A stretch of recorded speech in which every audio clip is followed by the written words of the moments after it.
गीता मानव मात्र का धर्म शास्त्र है। महर्षि वेदव्यास।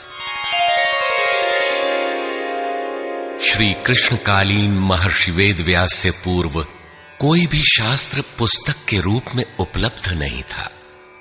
श्रुत ज्ञान की इस परंपरा को तोड़ते हुए उन्होंने 4 वेद, ब्रह्मसूत्र, महाभारत, भागवत एवं गीता जैसे ग्रंथों में पूर्व संचित भौतिक एवं आध्यात्मिक ज्ञान राशि को संकलित कर अंत में स्वयं ही निर्णय दिया कि गीता सुगीता कर्तव्या किमन्यै शास्त्र विस्तरे या स्वयं पद्मनाभस्य मुखपद्माद विनिसृता। भीष्म पर्व। गीता भली प्रकार मनन करके हृदय में धारण करने योग्य है, जो पद्मनाभ भगवान के श्रीमुख से निःसृत वाणी है। फिर अन्य शास्त्रों के संग्रह की क्या आवश्यकता।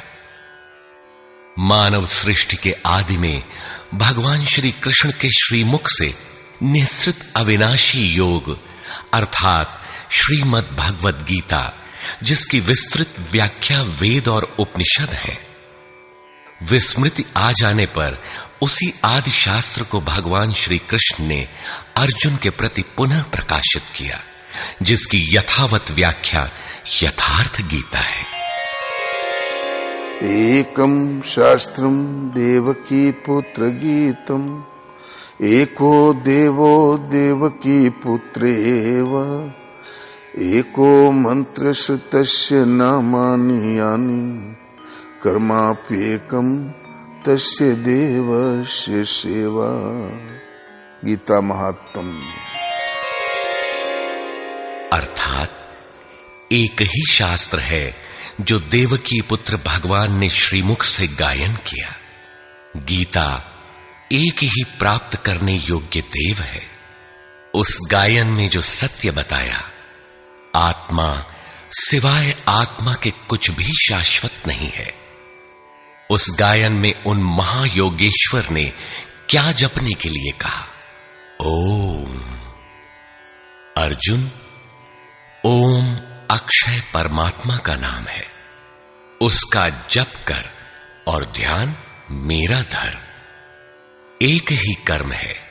गीता में वर्णित परम देव एक परमात्मा की सेवा। उन्हें श्रद्धा से अपने हृदय में धारण करें। अस्तु, आरंभ से ही गीता आपका शास्त्र रहा है। भगवान श्री कृष्ण के हजारों वर्ष पश्चात परवर्ती जिन महापुरुषों ने एक ईश्वर को सत्य बताया, गीता के ही पथ पर चलने वाले पथिक हैं, गीता के ही संदेशवाहक हैं। ईश्वर से ही लौकिक एवं पारलौकिक सुखों की कामना, ईश्वर से डरना, अन्य किसी को ईश्वर न मानना, यहां तक तो सभी महापुरुषों ने बताया। किंतु ईश्वरीय साधना, ईश्वर तक की दूरी तय करना, ये केवल गीता में ही सांगोपांग क्रमबद्ध सुरक्षित है। गीता से सुख शांति तो मिलती ही है, ये अक्षय अनामय पद भी देती है। देखिए श्रीमद् भगवद गीता की टीका, यथार्थ गीता।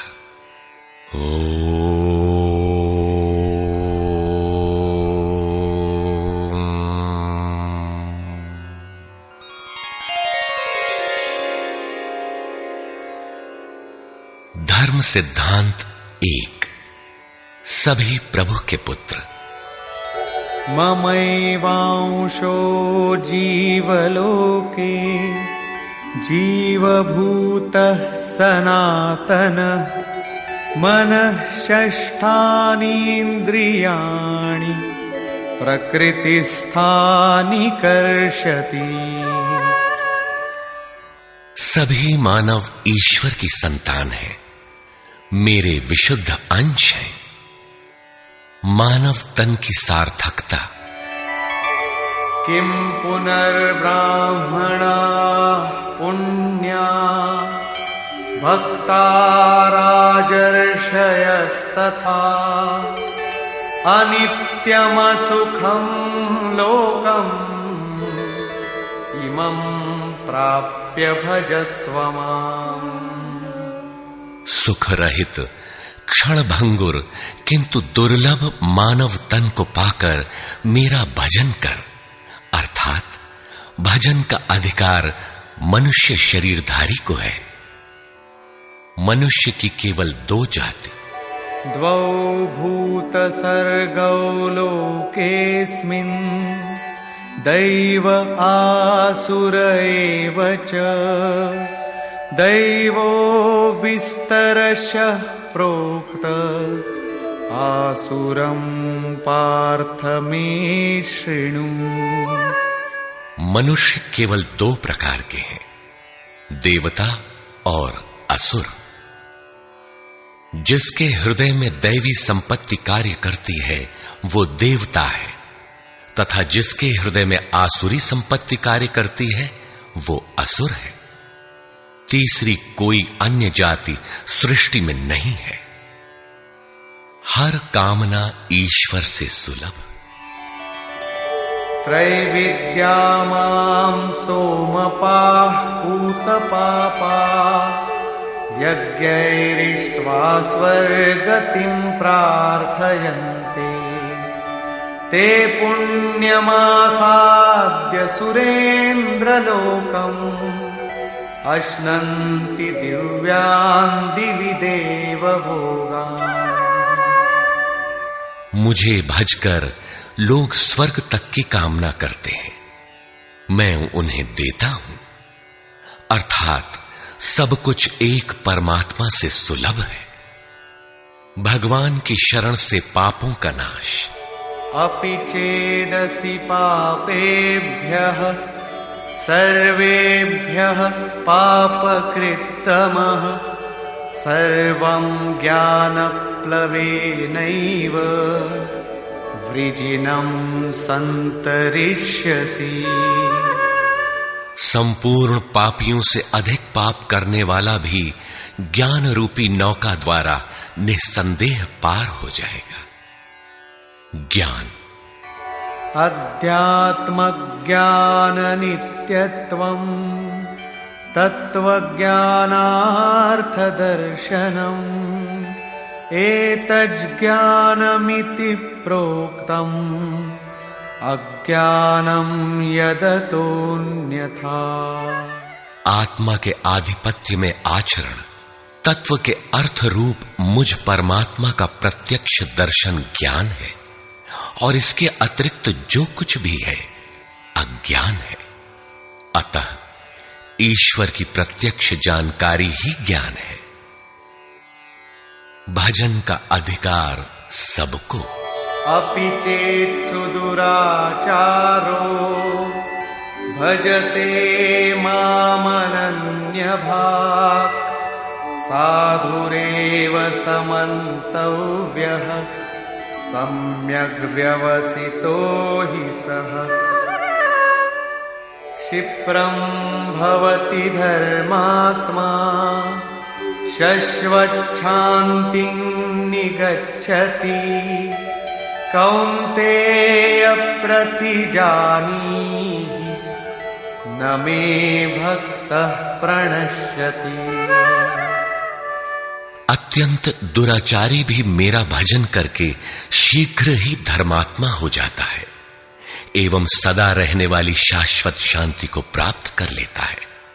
अतः धर्मात्मा वो है जो एक परमात्मा के प्रति समर्पित है, और भजन करने का अधिकार दुराचारी तक को है। भगवत पथ में बीज का नाश नहीं। नेहाभिक्रमनाशोऽस्ति प्रत्यवायो न विद्यते स्वल्पमप्यस्य धर्मस्य त्रायते महतो भयात्। धर्म अर्थात आत्मदर्शन की क्रिया का स्वल्प आचरण भी जन्म मरण के महान भय से उद्धार करने वाला होता है। धर्म अपरिवर्तनशील है। ईश्वर का निवास। ईश्वरः सर्वभूतानां हृद्देशेऽर्जुन तिष्ठति भ्रामयन् सर्वभूतानि यन्त्रारूढानि मायया। ईश्वर सभी भूत प्राणियों के हृदय में रहता है, तो शरण किसकी जाएं? तमेव शरणं गच्छ सर्वभावेन भारत तत्प्रसादात् परां शान्तिं स्थानं प्राप्स्यसि शाश्वतम्। संपूर्ण भाव से उस हृदयस्थ एक परमात्मा की शरण में जाओ, जिसकी कृपा से तू परम शांति शाश्वत परम धाम को प्राप्त होगा। यज्ञ। सर्वाणि इन्द्रियकर्माणि प्राणकर्माणि चापरे आत्मसंयमयोगाग्नौ जुह्वति ज्ञानदीपिते। संपूर्ण इंद्रियों के व्यापार को, मन की चेष्टाओं को ज्ञान से प्रकाशित हुई आत्मा में संयम रूपी योगाग्नि में हवन करते हैं। अपाने जुह्वति प्राणं प्राणे पानं तथा परे प्राणापानगतिरुद्ध्वा प्राणायाम परायणा। बहुत से योगी श्वास को प्रश्वास में हवन करते हैं और बहुत से प्रश्वास को श्वास में। इससे उन्नत अवस्था होने पर अन्य श्वास प्रश्वास की गति रोककर प्राणायाम परायण हो जाते हैं। इस प्रकार योग साधना की विधि विशेष का नाम यज्ञ है। उस यज्ञ को कार्य रूप देना कर्म है। कर्म। एवं बहुविधा यज्ञा वितता ब्रह्मणो मुखे कर्मजान् विद्धितान् सर्वान् एवं ज्ञात्वा विमोक्ष्यसे। इस प्रकार बहुत से यज्ञ जैसे श्वास का प्रश्वास में हवन, प्रश्वास का श्वास में हवन, श्वास प्रश्वास का निरोध कर प्राणायाम के परायण होना इत्यादि यज्ञ जिस आचरण से पूर्ण होता है, उस आचरण का नाम कर्म है। कर्म माने आराधना, कर्म माने चिंतन। योग साधना पद्धति का नाम यज्ञ है। विकर्म। विकर्म का अर्थ विकल्प शून्य कर्म है। प्राप्ति के पश्चात महापुरुषों के कर्म विकल्प शून्य होते हैं। आत्मस्थित, आत्मतृप्त, आप्त काम महापुरुषों को न तो कर्म करने से कोई लाभ है और न छोड़ने से कोई हानि ही है। फिर भी वे पीछे वालों के हित के लिए कर्म करते हैं। ऐसा कर्म विकल्प शून्य है, विशुद्ध है, और यही कर्म विकर्म कहलाता है। यज्ञ करने का अधिकार। यज्ञशिष्टामृत भुजो यान्ति ब्रह्म सनातनम् नायं लोकोऽस्त्य यज्ञस्य कुतोऽन्यः कुरु सत्तम। यज्ञ न करने वालों को दोबारा मनुष्य शरीर भी नहीं मिलता। अर्थात यज्ञ करने का अधिकार उन सब को है जिन्हें मनुष्य शरीर मिला है। ईश्वर देखा जा सकता है। भक्त्या त्वनन्यया शक्य अहमेवं विधोऽर्जुन ज्ञातुं द्रष्टुं च तत्त्वेन प्रवेष्टुं च परन्तप। अनन्य भक्ति के द्वारा मैं प्रत्यक्ष देखने, जानने तथा प्रवेश करने के लिए भी सुलभ हूं। आश्चर्यवत् पश्यति कश्चिदेनम् आश्चर्यवद् वदति तथैव चान्यः आश्चर्यवच्चैनमन्यः शृणोति श्रुत्वाप्येनं वेद न चैव कश्चित्। इस अविनाशी आत्मा को कोई विरला ही आश्चर्य की तरह देखता है, आश्चर्य की तरह उपदेश करता है, और कोई विरला ही इसे आश्चर्य की तरह सुनता है। अर्थात ये प्रत्यक्ष दर्शन है। आत्मा ही सत्य है, सनातन है। अच्छेद्योऽयमदाह्योऽयम् अक्लेद्यो शोष्य एव च नित्यः सर्वगतः स्थाणुः अचलोऽयं सनातनः। ये आत्मा सर्वव्यापक, अचल, स्थिर रहने वाला और सनातन है। आत्मा ही सत्य है। विधाता और उससे उत्पन्न सृष्टि नश्वर है।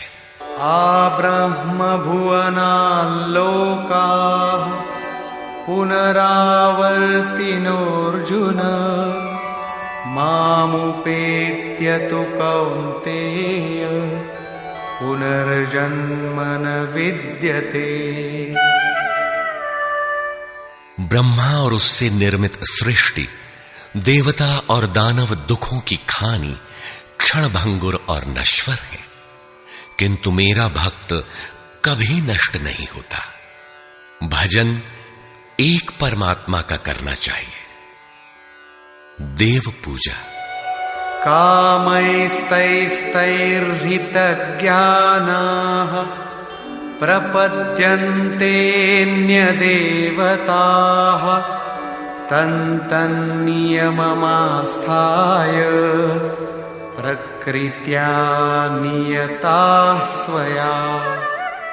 कामनाओं से जिनकी बुद्धि आक्रांत है, ऐसे मूढ़ बुद्धि ही परमात्मा के अतिरिक्त अन्य देवताओं की पूजा करते हैं। येऽप्यन्यदेवता भक्ता यजन्ते श्रद्धयान्विताः तेऽपि मामेव कौन्तेय यजन्त्यविधिपूर्वकम्। देवताओं को पूजने वाला मेरी ही पूजा करता है, किंतु वह पूजन अविधि पूर्वक है, इसलिए नष्ट हो जाता है। यजन्ते सात्विका देवान् यक्षरक्षांसि राजसाः प्रेतान् भूतगणांश्चान्ये यजन्ते तामसा जनाः। अर्जुन, शास्त्र विधि को त्याग कर भजने वाले सात्विक श्रद्धा वाले देवताओं को, राजस पुरुष यक्ष राक्षसों को और तामस पुरुष भूत प्रेतों को पूजते हैं, किंतु कर्षयन्तः शरीरस्थं भूतग्राममचेतसः मां चैवान्तः शरीरस्थम् तान् विद्यासुरनिश्चयान्।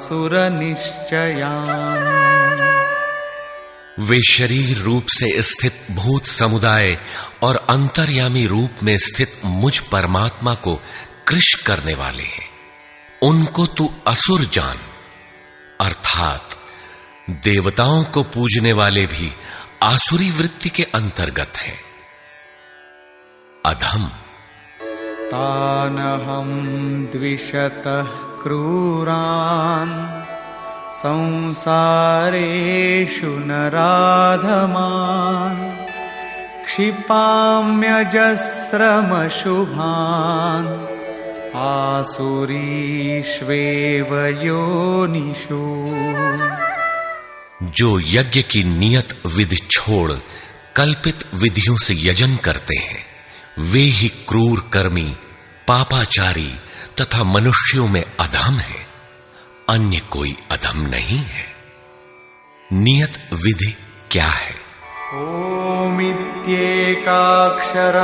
ब्रह्म व्याहरन् मामनुस्मरन् यः प्रयाति त्यजन् देहं स याति परमां गतिम्।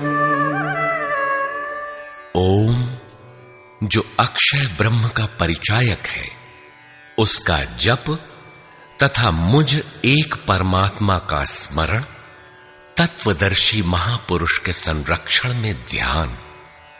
शास्त्र इति गुह्यतमं शास्त्रम् इदमुक्तं मया नघ एतद्बुद्ध्वा बुद्धिमान् स्यात् कृतकृत्यश्च भारत।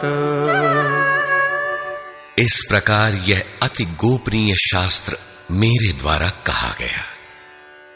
इसे तत्व से जानकर मनुष्य पूर्ण ज्ञाता तथा कृतार्थ हो जाता है। अतः योगेश्वर श्री कृष्ण की यह वाणी स्वयं में पूर्ण शास्त्र है। तस्माच्छास्त्रं प्रमाणन्ते कार्याकार्यव्यवस्थितौ ज्ञात्वा शास्त्रविधानोक्तं कर्म कर्तुमिहार्हसि। कर्तव्य और अकर्तव्य के निर्धारण में शास्त्र ही प्रमाण है। अतः गीता में निर्धारित विधि से आचरण करें। धर्म सर्वधर्मान् परित्यज्य मामेकं शरणं व्रज अहं त्वा सर्वपापेभ्यो मोक्षयिष्यामि मा शुचः। धार्मिक उथल पुथल को छोड़ एकमात्र मेरी शरण हो जा, अर्थात एक भगवान के प्रति पूर्ण समर्पण ही धर्म का मूल है। उस प्रभु को पाने की नियत विधि का आचरण ही धर्माचरण है, और जो उसे करता है वो अत्यंत पापी भी शीघ्र धर्मात्मा हो जाता है। धर्म प्राप्त कहां से करें? ब्रह्मणो हि प्रतिष्ठाहम् अमृतस्याव्ययस्य च शाश्वतस्य च धर्मस्य सुखस्यैकान्तिकस्य च। उस अविनाशी ब्रह्म का, अमृत का, शाश्वत धर्म का और अखंड एक रस आनंद का मैं ही आश्रय हूं, अर्थात परमात्म स्थित सद्गुरु ही इन सब का आश्रय है। नोट: विश्व के सारे धर्मों की सत्य धारा एक ईश्वर गीता का ही प्रसारण है।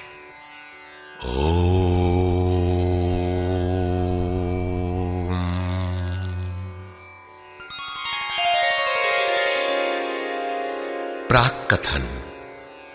वस्तुतः गीता पर टीका लिखने की अब कोई आवश्यकता प्रतीत नहीं होती, क्योंकि इस पर सहस्त्रों टीकाएं लिखी जा चुकी हैं, जिनमें 50 तो केवल संस्कृत में ही हैं। गीता को लेकर 50 मत हैं, जबकि सबकी आधारशिला एकमात्र गीता है। योगेश्वर श्री कृष्ण ने तो कोई एक बात कही होगी, फिर यह मतभेद क्यों? वस्तुतः वक्ता एक ही बात कहता है, किंतु श्रोता यदि 10 बैठे हों तो 10 प्रकार के आशय ग्रहण करते हैं। व्यक्ति की बुद्धि पर तामसी, राजसी अथवा सात्विक गुणों का जितना प्रभाव है, उसी स्तर से उस वार्ता को पकड़ पाता है। इससे आगे वो समझ नहीं पाता। अतः मतभेद स्वाभाविक है। विभिन्न मतवादों से और कभी-कभी एक ही सिद्धांत को अलग-अलग काल और भाषाओं में व्यक्त करने से साधारण मनुष्य संशय में पड़ जाता है। बहुत सी टीकाओं के बीच वह सत्य धारा भी प्रवाहित है, किंतु शुद्ध अर्थ वाली एक टीका हजारों टीकाओं के बीच रख दी जाए तो उनमें यह पहचानना कठिन हो जाता है कि यथार्थ कौन है। वर्तमान काल में गीता की बहुत सी टीकाएं हो गई हैं। सभी अपनी अपनी सत्यता का उद्घोष करती हैं, किंतु गीता के शुद्ध अर्थ से वे बहुत दूर हैं। निस्संदेह कुछ महापुरुषों ने सत्य का स्पर्श भी किया, किंतु कतिपय कारणों से वे उसे समाज के समक्ष प्रस्तुत न कर सके। श्री कृष्ण के आशय को हृदयंगम न कर पाने का मूल कारण है कि वे एक योगी थे। श्री कृष्ण जिस स्तर की बात करते हैं, क्रमशः चलकर उसी स्तर पर खड़ा होने वाला कोई महापुरुष ही अक्षरशः बता सकेगा कि श्री कृष्ण ने जिस समय गीता का उपदेश दिया था, उस समय उनके मनोगत भाव क्या थे। मनोगत समस्त भाव कहने में नहीं आते। कुछ तो कहने में आ पाते हैं, कुछ भाव भंगिमा से व्यक्त होते हैं, और शेष पर्याप्त क्रियात्मक हैं, जिन्हें कोई पथिक चलकर ही जान सकता है। जिस स्तर पर श्री कृष्ण थे, क्रमशः चलकर उसी अवस्था को प्राप्त महापुरुष ही जानता है कि गीता क्या कहती है। वह गीता की पंक्तियां ही नहीं दोहराता, बल्कि उनके भावों को भी दर्शा देता है, क्योंकि जो दृश्य श्री कृष्ण के सामने था, वही उस वर्तमान महापुरुष के समक्ष भी है। इसलिए वो देखता है, दिखा देगा, आप में जागृत भी कर देगा, उस पथ पर चला भी देगा। पूज्य श्री परमहंस जी महाराज भी उसी स्तर के महापुरुष थे। उनकी वाणी तथा अंतः प्रेरणा से मुझे गीता का जो अर्थ मिला, उसी का संकलन यथार्थ गीता है। इसमें मेरा अपना कुछ भी नहीं है। यह क्रियात्मक है। साधन अपनाने वाले प्रत्येक पुरुष को इसी परिधि से गुजरना होगा। जब तक वो इससे अलग है, तब तक स्पष्ट है कि वो साधन नहीं करता, किसी न किसी प्रकार की लकीर अवश्य पीटता है। अतः किसी महापुरुष की शरण ले। श्री कृष्ण ने किसी अन्य सत्य को नहीं बताया, बल्कि कहा, ऋषिभिर बहुधा गीतम। ऋषियों ने अनेकों बार जिसका गायन किया है, वही कहने जा रहा हूं। उन्होंने यह नहीं कहा कि उस ज्ञान को केवल मैं ही जानता हूं या मैं ही बताऊंगा, बल्कि कहा, किसी तत्वदर्शी के पास जाओ, निष्कपट भाव से सेवा करके उस ज्ञान को प्राप्त करो। श्री कृष्ण ने महापुरुषों द्वारा शोधित सत्य को ही उद्घाटित किया है। गीता सुबोध संस्कृत में है। यदि अन्वयार्थ ही लें तो गीता का अधिकांश आप स्वयं हृदयंगम कर सकेंगे, किंतु आप ज्यों का त्यों अर्थ नहीं लेते। उदाहरण के लिए श्री कृष्ण ने स्पष्ट कहा कि यज्ञ की प्रक्रिया ही कर्म है, फिर भी आप कहते हैं कि खेती करना कर्म है। यज्ञ को स्पष्ट करते हुए उन्होंने बताया कि यज्ञ में बहुत से योगी जन प्राण में अपान को हवन करते हैं, बहुत से अपान में प्राण को हवन करते हैं, बहुत से योगी प्राण अपान दोनों को रोककर प्राणायाम परायण हो जाते हैं, बहुत से योगी इंद्रियों की संपूर्ण प्रवृत्तियों को संयमाग्नि में हवन करते हैं। इस प्रकार श्वास प्रश्वास का चिंतन यज्ञ है। मन सहित इंद्रियों का संयम यज्ञ है। शास्त्रकार ने स्वयं यज्ञ बताया, फिर भी आप कहते हैं कि विष्णु के निमित्त स्वाहा बोलना, अग्नि में जौ तिल घी का हवन करना यज्ञ है। उन योगेश्वर ने ऐसा एक शब्द भी नहीं कहा। क्या कारण है कि आप समझ नहीं पाते? बाल की खाल निकालकर रटने पर भी क्यों वाक्य विन्यास ही आपके हाथ लगता है? आप अपने को यथार्थ जानकारी से शून्य ही क्यों पाते हैं? वस्तुतः मनुष्य जन्म लेकर क्रमशः बड़ा होता है तो पैतृक संपत्ति, घर, दुकान, जमीन जायदाद, पद प्रतिष्ठा, गाय भैंस, यंत्र उपकरण इत्यादि उसे विरासत में मिलती है। ठीक इसी प्रकार उसे कुछ रूढ़ियां, परंपराएं, पूजा पद्धतियां भी विरासत में मिल जाती हैं। 33 करोड़ देवी देवता तो भारत में बहुत पहले गिने गए थे। विश्व में उनके अनगिनत रूप हैं।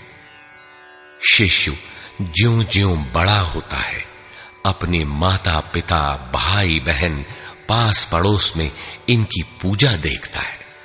परिवार में प्रचलित पूजा पद्धतियों की अमिट छाप उसके मस्तिष्क पर पड़ जाती है। देवी की पूजा मिली तो जीवन भर देवी देवी रटता है। परिवार में भूत पूजा मिली तो भूत भूत रटता है। कोई शिव तो कोई कृष्ण तो कोई कुछ पकड़े ही रहता है। उन्हें वो छोड़ नहीं सकता। ऐसे भ्रांत पुरुष को गीता जैसा कल्याणकारी शास्त्र मिल भी जाए तो वो उसे नहीं समझ सकता। पैतृक संपदा को कदाचित वो छोड़ भी सकता है, किंतु इन रूढ़ियों और मजहबी पचड़ों को नहीं मिटा सकता। पैतृक संपत्ति को हटाकर आप हजारों मील दूर जा सकते हैं, किंतु दिल दिमाग में अंकित ये रूढ़िगत विचार वहां भी आपका पिंड नहीं छोड़ते। आप सिर काटकर अलग तो नहीं रख सकते। अतः आप यथार्थ शास्त्र को भी उन्हीं रूढ़ियों, रीति रिवाजों, मान्यताओं और पूजा पद्धतियों के अनुरूप ढाल कर देखना चाहते हैं। यदि उनके अनुरूप बात ढलती है, वार्ता का क्रम बैठता है, तो आप उसे सही मानते हैं, और नहीं ढलती तो गलत मानते हैं। इसीलिए आप गीता का रहस्य नहीं देख पाते। गीता का रहस्य रहस्य ही बनकर रह जाता है। इसके वास्तविक पारखी संत अथवा सद्गुरु हैं। वही बता सकते हैं कि गीता क्या कहती है। सब नहीं जान सकते।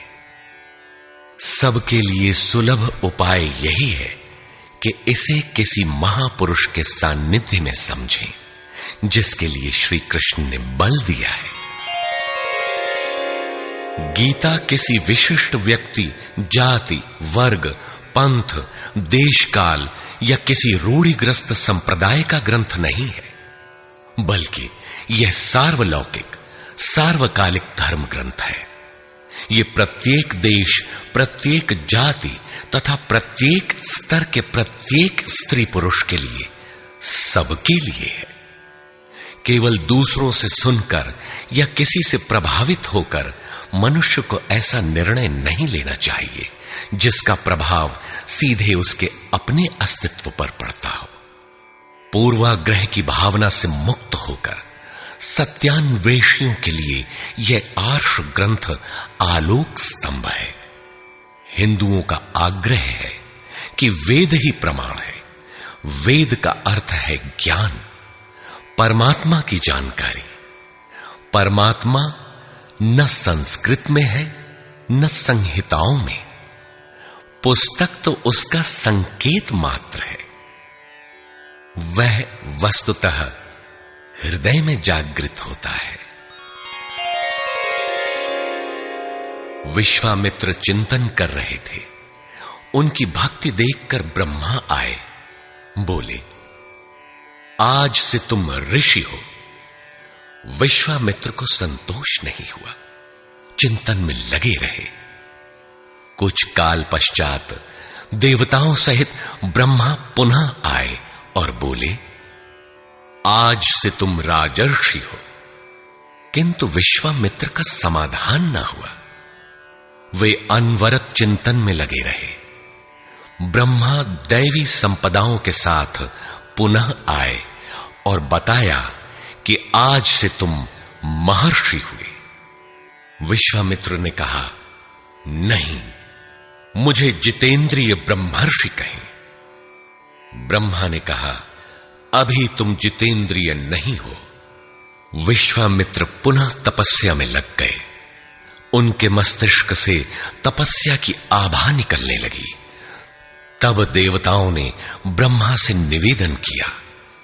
ब्रह्मा उसी प्रकार विश्वामित्र से बोले, अब तुम ब्रह्मर्षि हो।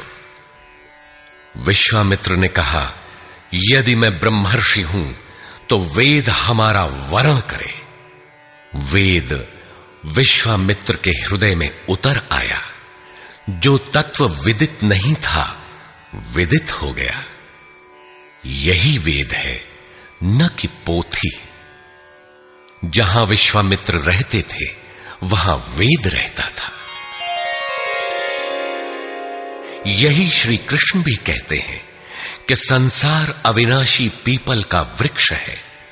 ऊपर परमात्मा जिसका मूल और नीचे प्रकृति पर्यंत शाखाएं हैं। जो इस प्रकृति का अंत करके परमात्मा को विदित कर लेता है, वह वेदवित है। अर्जुन, मैं भी वेदवित हूं। अतः प्रकृति के प्रसार और अंत के साथ परमात्मा की अनुभूति का नाम वेद है। यह अनुभूति ईश्वर प्रदत्त है। इसलिए वेद को अपौरुषेय कहा जाता है। महापुरुष अपौरुषेय होते हैं। उनके माध्यम से परमात्मा ही बोलता है। वे परमात्मा के संदेश प्रसारक अर्थात ट्रांसमीटर हो जाते हैं। केवल शब्द ज्ञान के आधार पर उनकी वाणी में निहित यथार्थ को परखा नहीं जा सकता। उन्हें वही जान पाता है जिसने क्रियात्मक पथ से चलकर इस अपौरुषेय स्थिति को पाया हो, जिसका पुरुष अर्थात अहं परमात्मा में विलीन हो चुका हो। वस्तुतः वेद अपौरुषेय है, किंतु बोलने वाले 100-150 महापुरुष ही थे। उन्हीं की वाणी का संकलन वेद कहलाता है। किंतु जब शास्त्र लिखने में आ जाता है तो सामाजिक व्यवस्था के नियम भी उसके साथ लिख दिए जाते हैं। महापुरुष के नाम पर जनता उनका भी पालन करने लगती है, यद्यपि धर्म से उनका दूर का भी संबंध नहीं रहता।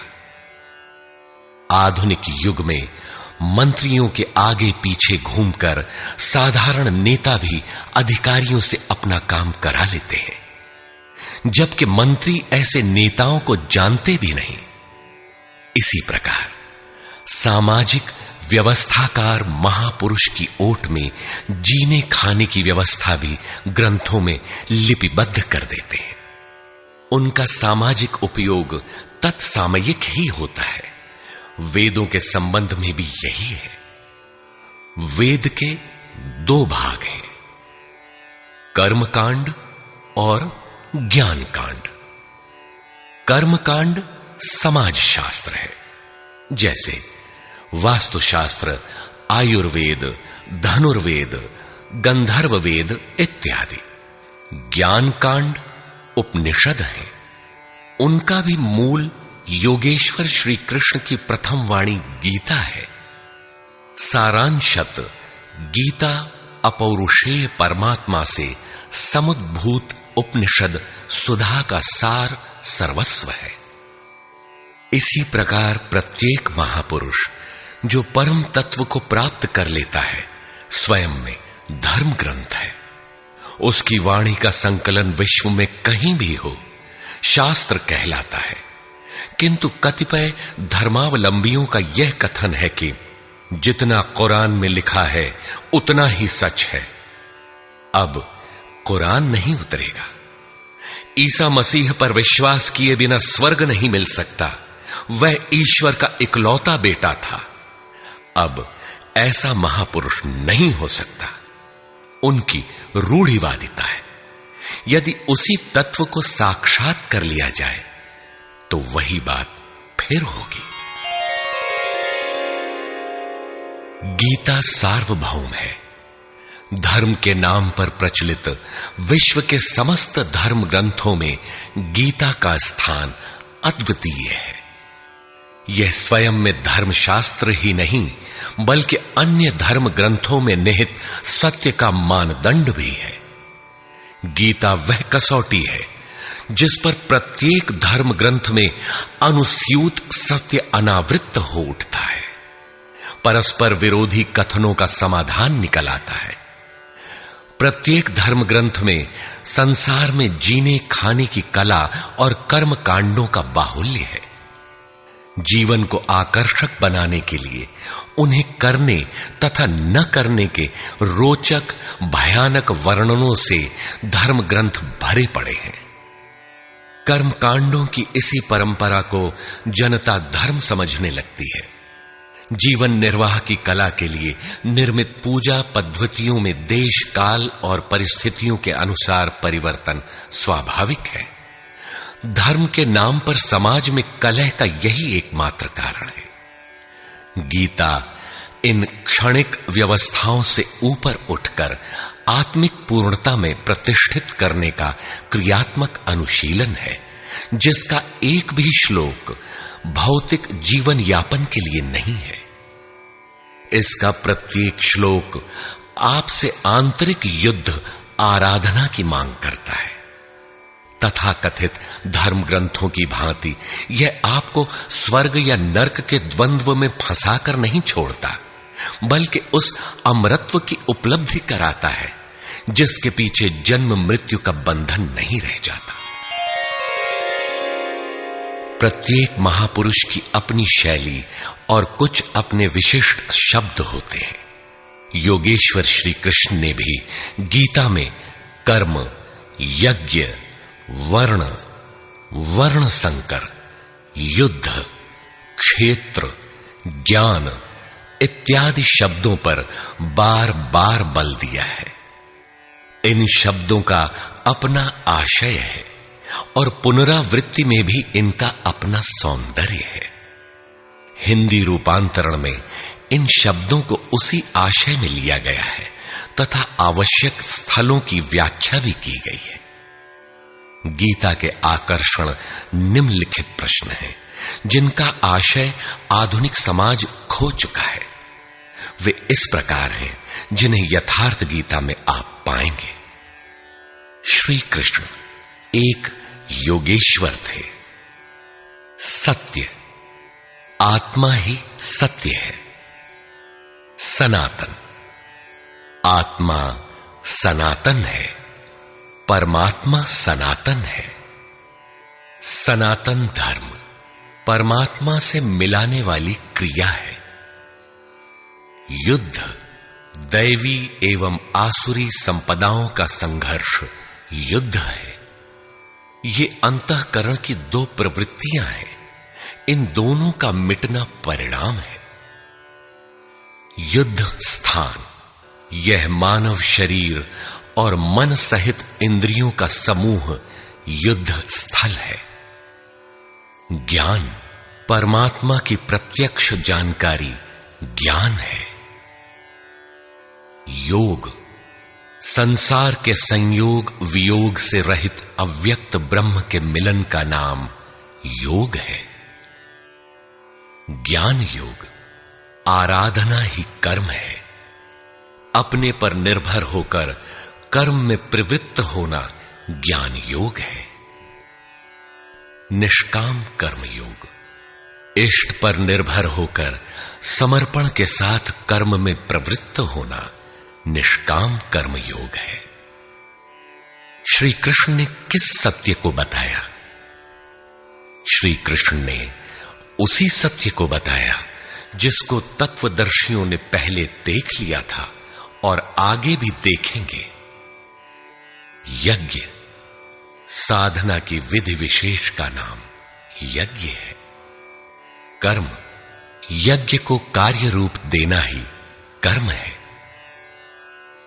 वर्ण, आराधना की एक ही विधि जिसका नाम कर्म है, जिसको 4 श्रेणियों में बांटा है, वही 4 वर्ण है। ये एक ही साधक का ऊंचा नीचा स्तर है, न कि जाति। वर्ण संकर, परमात्म पथ से च्युत होना, साधन में भ्रम उत्पन्न हो जाना वर्ण संकर है। मनुष्य की श्रेणी, अंतःकरण के स्वभाव के अनुसार मनुष्य 2 प्रकार का होता है। एक देवताओं जैसा, दूसरा असुरों जैसा। यही मनुष्य की 2 जातियां हैं जो स्वभाव द्वारा निर्धारित हैं, और यह स्वभाव घटता बढ़ता रहता है। देवता, हृदय देश में परम देव परमात्मा का देवत्व अर्जित कराने वाले गुणों का समूह है। वाह्य देवताओं की पूजा कामनाओं से जिनकी बुद्धि आक्रांत है, ऐसे अविवेकी और मूढ़ बुद्धि की देन है। वे मेरे ही पुजारी हैं, किंतु अविधि पूर्वक है। अवतार व्यक्ति के हृदय में होता है, बाहर नहीं। विराट दर्शन योगी के हृदय में ईश्वर के द्वारा दी गई अनुभूति है। भगवान साधक में दृष्टि बनकर खड़े हों तभी दिखाई पड़ते हैं। पूजनीय देव इष्ट, एकमात्र परात्पर ब्रह्म ही पूजनीय देव है। उसे खोजने का स्थान हृदय देश है। उसकी प्राप्ति का स्रोत उसी अव्यक्त स्वरूप में स्थित प्राप्ति वाले महापुरुष के द्वारा है। अब इनमें से योगेश्वर श्री कृष्ण का स्वरूप समझने के लिए अध्याय 3 तक आपको पढ़ना होगा, और अध्याय 13 तक आप स्पष्ट समझने लगेंगे कि श्री कृष्ण योगी थे। अध्याय 2 से ही सत्य निखर जाएगा। सनातन और सत्य एक दूसरे के पूरक हैं। ये अध्याय 2 से ही स्पष्ट होगा, वैसे पूर्ति पर्यंत चलेगा। युद्ध अध्याय 4 तक स्पष्ट होने लगेगा। 11 तक संशय निर्मूल हो जाएगा। वैसे अध्याय 16 तक देखना चाहिए। युद्ध स्थल के लिए अध्याय 13 बार बार देखें। ज्ञान अध्याय 4 से स्पष्ट होगा, तथा अध्याय 13 में भली प्रकार समझ में आएगा कि प्रत्यक्ष दर्शन का नाम ज्ञान है। योग अध्याय 6 तक आप समझ सकेंगे। वैसे पूर्ति पर्यंत योग के विभिन्न अंशों की परिभाषा है। ज्ञान योग अध्याय 3 से 6 तक स्पष्ट हो जाएगा। आगे देखने की कोई विशेष आवश्यकता नहीं है। निष्काम कर्म योग अध्याय 2 से आरंभ होकर पूर्ति पर्यंत है। यज्ञ आप अध्याय 3 से 4 तक पढ़ें, स्पष्ट हो जाएगा। कर्म का नाम अध्याय 2/39 में प्रथम बार लिया गया है। इसी श्लोक से अध्याय 4 तक पढ़ लें तो स्पष्ट हो जाएगा कि कर्म का अर्थ आराधना भजन क्यों है। अध्याय 16 और 17 यह विचार स्थिर कर देता है कि यही सत्य है। वर्ण संकर अध्याय 3 में और अवतार अध्याय 4 में स्पष्ट हो जाएगा। वर्ण व्यवस्था के लिए अध्याय 18 देखना होगा।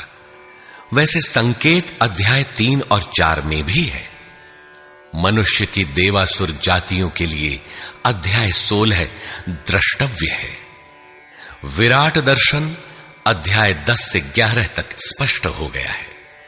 अध्याय 7, 9 और 15 में भी इस पर प्रकाश डाला गया है। अध्याय 7, 9 और 17 में बाह्य देवताओं की अस्तित्वहीनता स्पष्ट हो जाती है। परमात्मा के पूजन की स्थली हृदय देश ही है, जिसमें ध्यान, श्वास प्रश्वास के चिंतन इत्यादि की क्रियाएं जो एकांत में बैठकर की जाती हैं। अध्याय 3, 4, 6 और 18 में स्पष्ट है। बहुत सोचने विचारने से क्या प्रयोजन है? यदि अध्याय 6 तक ही अध्ययन कर लें तो भी यथार्थ गीता का मूल आशय आपकी समझ में आ जाएगा। गीता जीविका संग्राम का साधन नहीं, अपितु जीवन संग्राम में शाश्वत विजय का क्रियात्मक प्रशिक्षण है। इसलिए युद्ध ग्रंथ है जो वास्तविक विजय दिलाता है, किंतु गीतोक्त युद्ध तलवार, धनुष, वाण, गदा और फरसे से लड़ा जाने वाला सांसारिक युद्ध नहीं है और न इन युद्धों में शाश्वत विजय निहित है। ये सत प्रवृत्तियों का संघर्ष है, जिनके रूपकात्मक वर्णन की परंपरा रही है। वेद में इंद्र और वृत्र, विद्या और अविद्या, पुराणों में देवासुर संग्राम, महाकाव्यों में राम और रावण, कौरव एवं पांडवों के संघर्ष को ही गीता में धर्म क्षेत्र और कुरुक्षेत्र, दैवी संपद एवं आसुरी संपद, सजातीय एवं विजातीय, सद्गुण एवं दुर्गुणों का संघर्ष कहा गया है। यह संघर्ष जहां होता है वह स्थान कहां है? गीता का धर्म क्षेत्र और कुरुक्षेत्र भारत का कोई भूखंड नहीं, बल्कि स्वयं गीताकार के शब्दों में इदं शरीरम कौन्तेय क्षेत्रमित्यभिधीयते। कौन्तेय, यह शरीर ही एक क्षेत्र है जिसमें बोया हुआ भला और बुरा बीज संस्कार रूप से सदैव उगता है। 10 इंद्रियां, मन, बुद्धि, चित्त, अहंकार, 5 विकार और 3 गुणों का विकार इस क्षेत्र का विस्तार है। प्रकृति से उत्पन्न इन 3 गुणों से विवश होकर मनुष्य को कर्म करना पड़ता है। वह क्षण मात्र भी कर्म किए बिना नहीं रह सकता। पुनरपि जननम पुनरपि मरणम पुनरपि जननी जठरे शयनम। जन्म जन्मांतरों से करते ही तो बीत रहा है, यही कुरुक्षेत्र है। सद्गुरु के माध्यम से साधना के सही दौर में पड़कर साधक जब परम धर्म परमात्मा की ओर अग्रसर होता है, तब यह क्षेत्र धर्म क्षेत्र बन जाता है। यह शरीर ही क्षेत्र है। इसी शरीर के अंतराल में अंतःकरण की 2 प्रवृत्तियां पुरातन हैं, दैवी संपद और आसुरी संपद। दैवी संपद में है पुण्य रूपी पांडु और कर्तव्य रूपी कुंती। पुण्य जागृत होने से पहले मनुष्य जो कुछ भी कर्तव्य समझकर करता है, अपनी समझ से वह कर्तव्य ही करता है, किंतु उससे कर्तव्य होता नहीं, क्योंकि पुण्य के बिना कर्तव्य को समझा ही नहीं जा सकता। कुंती ने पांडु से संबंध होने से पूर्व जो कुछ भी अर्जित किया वह था कर्ण। आजीवन कुंती के पुत्रों से लड़ता रह गया। पांडवों का दुर्धर्ष शत्रु यदि कोई था तो वह था कर्ण। विजातीय कर्म ही कर्ण है, जो बंधनकारी है, जिससे परंपरागत रूढ़ियों का चित्रण होता है। पूजा पद्धतियां पिंड नहीं छोड़ती। पुण्य जागृत होने पर धर्म रूपी युधिष्ठिर, अनुराग रूपी अर्जुन, भाव रूपी भीम, नियम रूपी नकुल, सत्संग रूपी सहदेव, सात्विकता रूपी सात्यकी, काया में सामर्थ्य रूपी काशीराज, कर्तव्य के द्वारा भव पर विजय कुंती भोज इत्यादि इष्टोन्मुखी मानसिक प्रवृत्तियों का उत्कर्ष होता है, जिनकी गणना 7 अक्षौहिणी है। अक्ष दृष्टि को कहते हैं। सत्यमयी दृष्टिकोण से जिसका गठन है वह है दैवी संपद। परम धर्म परमात्मा तक की दूरी तय कराने वाली ये 7 सीढ़ियां, 7 भूमिकाएं हैं, न कि कोई गणना विशेष। वस्तुतः ये प्रवृत्तियां अनंत हैं। दूसरी ओर है कुरुक्षेत्र, जिसमें 10 इंद्रियां और 1 मन 11 अक्षौहिणी सेना है। मन सहित इंद्रियमयी दृष्टिकोण से जिसका गठन है वह है आसुरी संपद, जिसमें है अज्ञान रूपी धृतराष्ट्र, जो सत्य को जानते हुए भी अंधा बना रहता है। उसकी सहचारिणी है गांधारी, इंद्रिय आधार वाली प्रवृत्ति। इनके साथ हैं मोह रूपी दुर्योधन, दुर्बुद्धि रूपी दुःशासन, विजातीय कर्म रूपी कर्ण, भ्रम रूपी भीष्म, द्वैत के आचरण रूपी द्रोणाचार्य, आसक्ति रूपी अश्वत्थामा, विकल्प रूपी विकर्ण, अधूरी साधना में कृपा के आचरण रूपी कृपाचार्य, और इन सब के बीच जीव रूपी विदुर है, जो रहता है अज्ञान में, किंतु दृष्टि सदैव पांडवों पर है। पुण्य से प्रवाहित प्रवृत्ति पर है, क्योंकि आत्मा परमात्मा का शुद्ध अंश है। इस प्रकार आसुरी संपद भी अनंत है।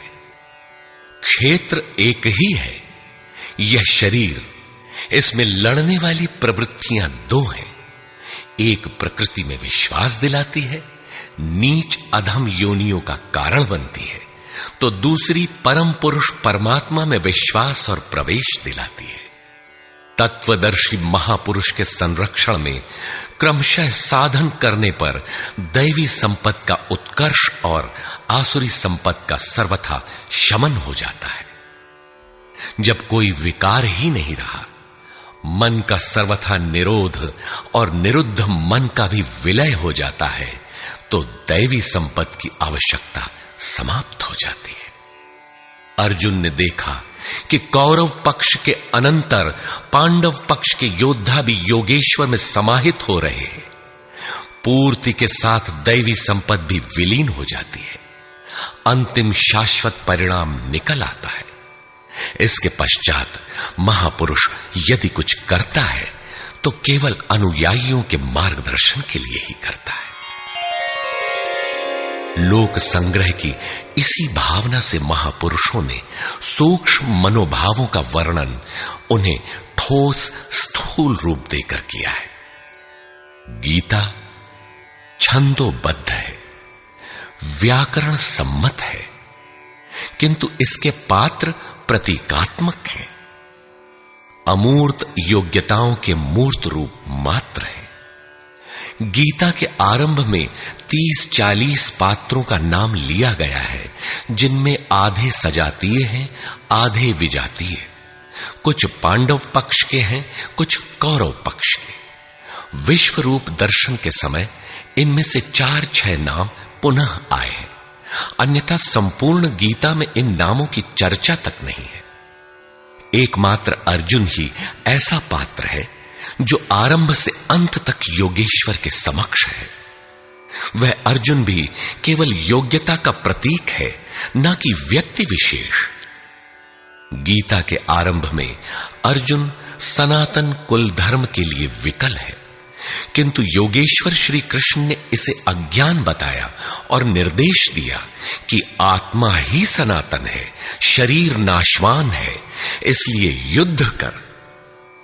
इस आदेश से यह स्पष्ट नहीं होता कि अर्जुन कौरवों को ही मारे।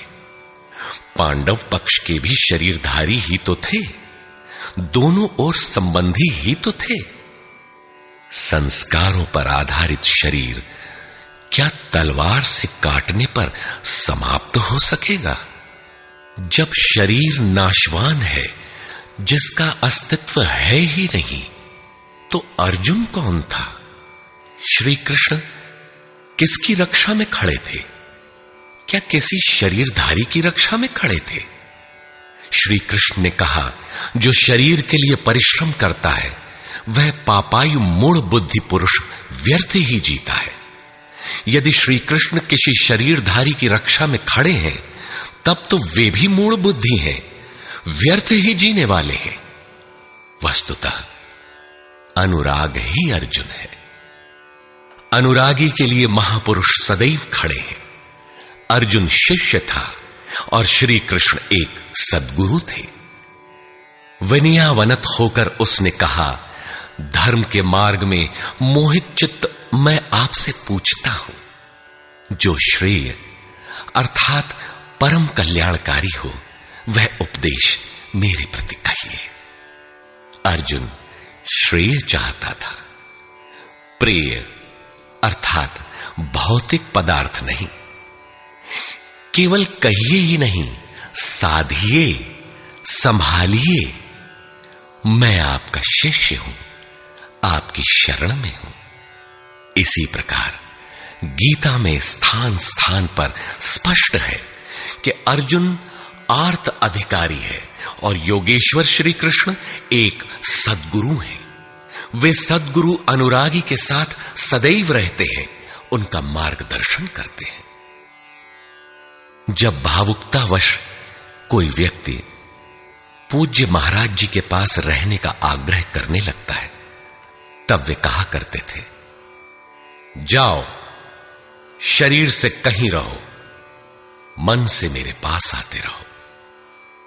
प्रातः सायं राम शिव ओम किसी 1, 2, 2.5 अक्षर के नाम का जाप करो और मेरे स्वरूप का हृदय में ध्यान धरो। 1 मिनट भी स्वरूप पकड़ लोगे तो जिसका नाम भजन है वो मैं तुम्हें दूंगा। इससे अधिक पकड़ने लगोगे तो हृदय से रथी बनकर सदैव तुम्हारे साथ रहूंगा। जब सुरत पकड़ में आ जाती है तो इसके बाद महापुरुष इतना ही पास में रहते हैं जितना हाथ, पांव, नाक, कान इत्यादि आपके पास है। आप हजारों किलोमीटर दूर क्यों ना हो, वह सदैव समीप है। मन में विचारों के उठने से भी पहले वे मार्गदर्शन करने लग जाते हैं। अनुरागी के हृदय में वह महापुरुष सदैव आत्मा से अभिन्न होकर जागृत रहते हैं। अर्जुन अनुराग का प्रतीक है। गीता के 11वें अध्याय में योगेश्वर श्री कृष्ण का ऐश्वर्य देखने पर अर्जुन अपनी क्षुद्र त्रुटियों के लिए क्षमा याचना करने लगा। श्री कृष्ण ने क्षमा किया और याचना के अनुरूप सौम्य स्वरूप में आकर कहा, अर्जुन, मेरे स्वरूप को न पहले किसी ने देखा है और न भविष्य में कोई देख सकेगा। तब तो गीता हम लोगों के लिए व्यर्थ है, क्योंकि उस दर्शन की योग्यताएं अर्जुन तक सीमित रह गईं। जबकि उसी समय संजय देख रहा था, पहले भी उन्होंने कहा, बहुत से योगी जन ज्ञान रूपी तप से पवित्र होकर मेरे साक्षात स्वरूप को प्राप्त कर चुके हैं। अंततः वे महापुरुष कहना क्या चाहते हैं? वस्तुतः अनुराग ही अर्जुन है, जो आपके हृदय की भावना विशेष है। अनुराग विहीन पुरुष न कभी पूर्व में देख सका है और न ही अनुराग विहीन पुरुष भविष्य में कभी देख सकेगा। मिले ही न रघुपति बिनु अनुरागा, किए जोग तब ज्ञान बिरागा। अतः अर्जुन एक प्रतीक है। यदि प्रतीक नहीं है तो गीता का पीछा छोड़ दें। गीता आपके लिए नहीं है, क्योंकि उस दर्शन की योग्यता अर्जुन तक ही सीमित रह गई। अध्याय के अंत में योगेश्वर निर्णय देते हैं, अर्जुन, अनन्य भक्ति और श्रद्धा द्वारा मैं इस प्रकार प्रत्यक्ष देखने के लिए, अर्थात जैसा तूने देखा, तत्व से स्पष्ट जानने के लिए और प्रवेश करने के लिए भी सुलभ हूं। अनन्य भक्ति अनुराग का ही दूसरा रूप है और यही अर्जुन का स्वरूप भी है। अर्जुन पथिक का प्रतीक है। इस प्रकार गीता के पात्र प्रतीकात्मक हैं, यथा स्थान उनका संकेत है। रहे हो कोई ऐतिहासिक श्री कृष्ण और अर्जुन, निश्चय ही हुआ हो कोई विश्व युद्ध, किंतु गीता में भौतिक युद्ध का चित्रण कदापि नहीं है। उस ऐतिहासिक युद्ध के मुहाने पर घबराया तो था अर्जुन, न कि सेना। सेना तो लड़ने को तैयार खड़ी थी। क्या गीता का उपदेश देकर श्री कृष्ण ने सव्यसाची अर्जुन को सेना की योग्यता का बनाया? वस्तुतः साधन लिखने में नहीं आता, सब कुछ पढ़ लेने के बाद भी चलना शेष ही रहता है। यही प्रेरणा यथार्थ गीता है।